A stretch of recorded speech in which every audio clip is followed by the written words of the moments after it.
everybody, it's Jacki Jing, and I'm about to talk about the best anime on Hulu, Part 2. I will have a link in the description to Part 1, and also a link to the best Netflix anime. So make sure to check out those videos as well. There were a lot of titles that I saw on Hulu that are also available on Netflix. I didn't really want to repeat myself, so if you don't hear a title mentioned in this list, make sure you check the Netflix video because probably mentioned it in there. But all right, let's get to Part 2 here. Really quickly though, if you don't already, please subscribe to my YouTube channel and hit the little notification bell and follow me on all the social. I'm super nerdy, love anime, love talking about geeky superhero movies and shows, and I'm just a nerd. So would love to chat with you on social media, and also would love to have you as a subscriber. So please, please, please, please. And let's get to the list now. And for the top of this list, I have Gungrave. And I absolutely love Gungrave. It is probably my top 3 favorite anime of all time. And for some reason, nobody talks about it. Like, Neon Genesis Evangelion, Cowboy Bebop. Those are titles that I hear brought up all the time when you talk about, like, the most epic anime of all time. And I don't think Gungrave is better than those two, but I definitely don't understand why it's not spoken about more. This is the tale of 2 boys who grow into very evil men, and you watch their de-evolution and how their fall into darkness is just so tragic.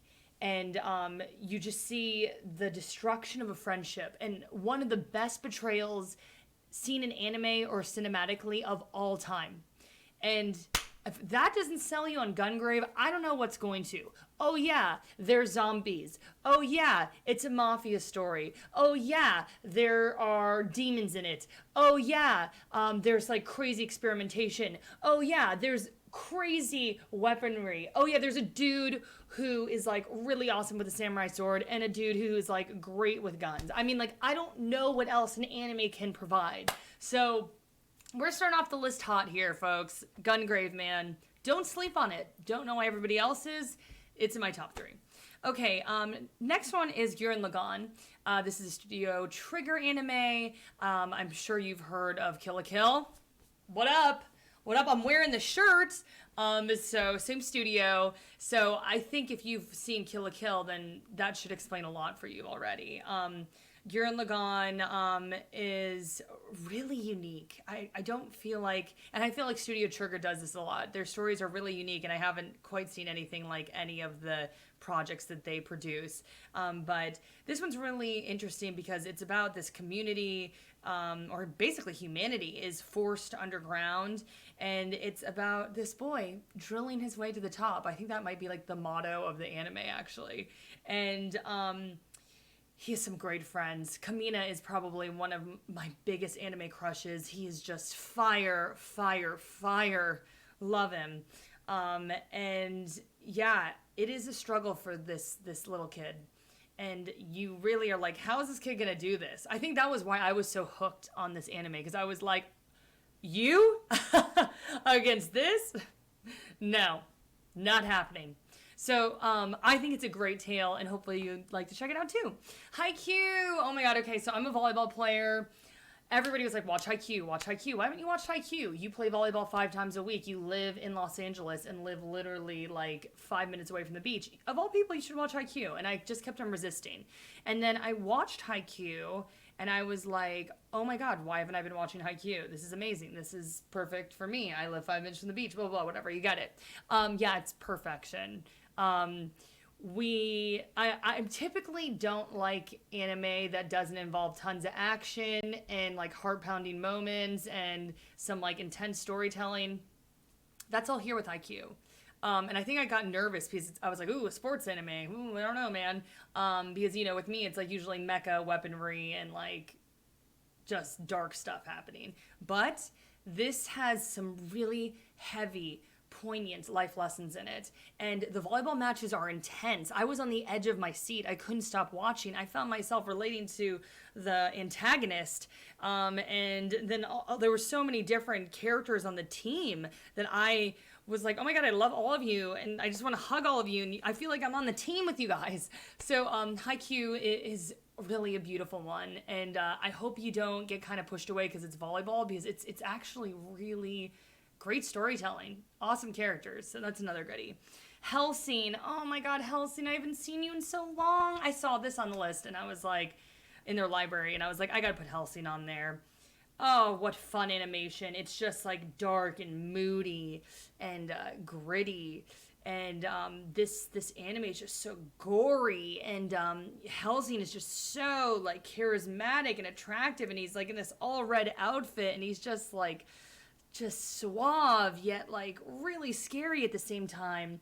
And they have just amazing characters. There's like this priest who will just like absolutely rock you and kick your butt.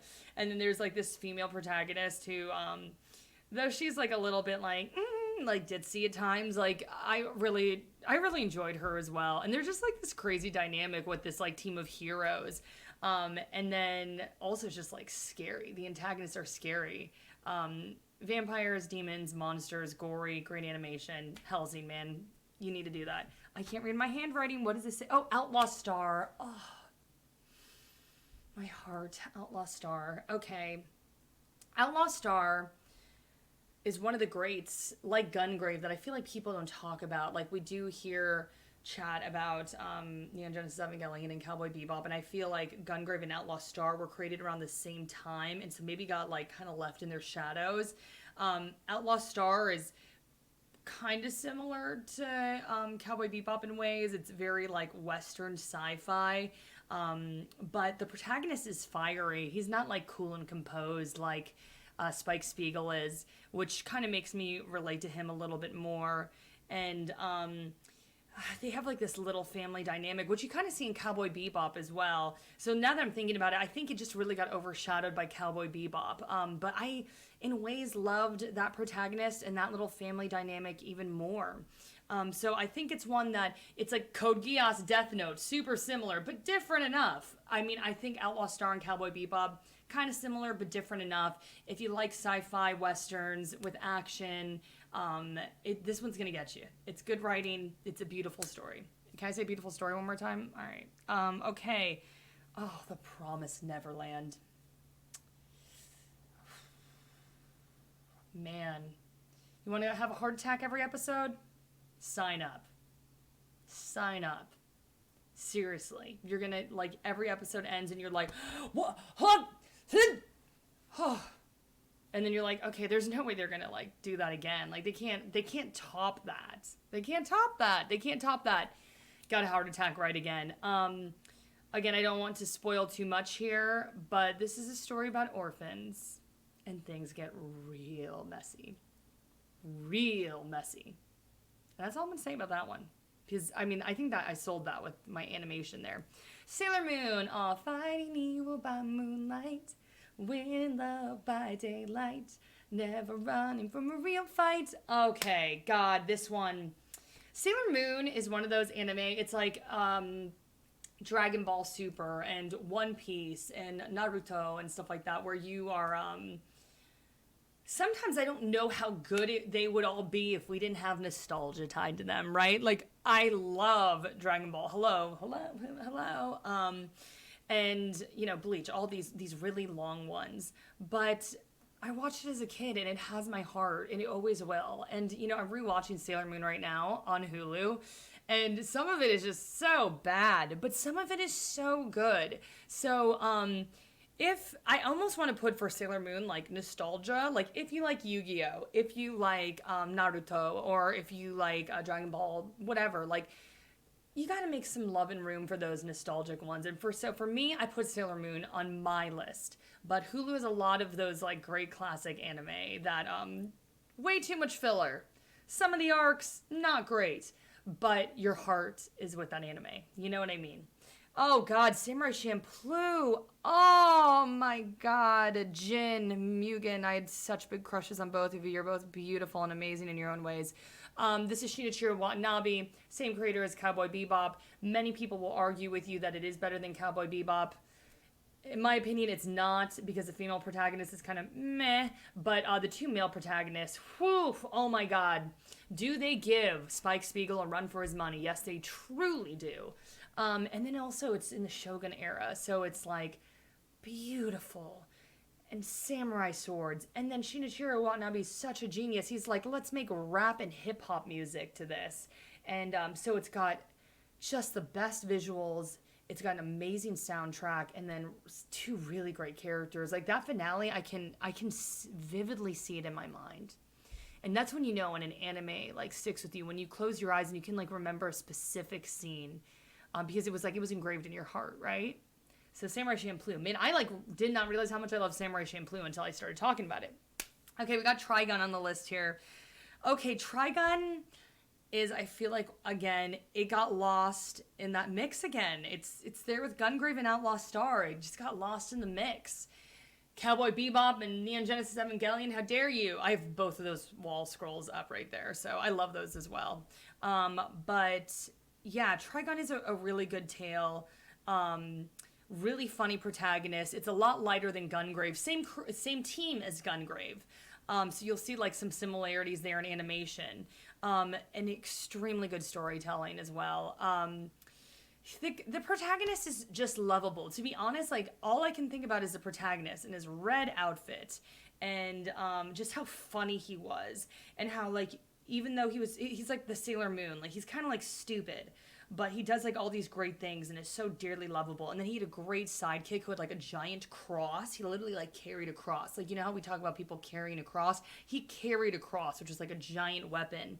So for me, the story doesn't always stick out with that one, but it's the characters, and it's a classic that you should just have on the list. All right, last but not least, God, we're talking about classics. Yu Yu Hakusho, man. Yu Yu Hakusho. There is something about that show. It is the music. It's the cheesy dubbed voices. The tale of friendship. And again, I think this is just one of those that's just wound up in nostalgia. You have this kid who is given a second chance. And for some reason, sometimes I'm like, you're an idiot. And you're not really taking this whole second chance thing great. But then there's other times he does things that are just like so honorable.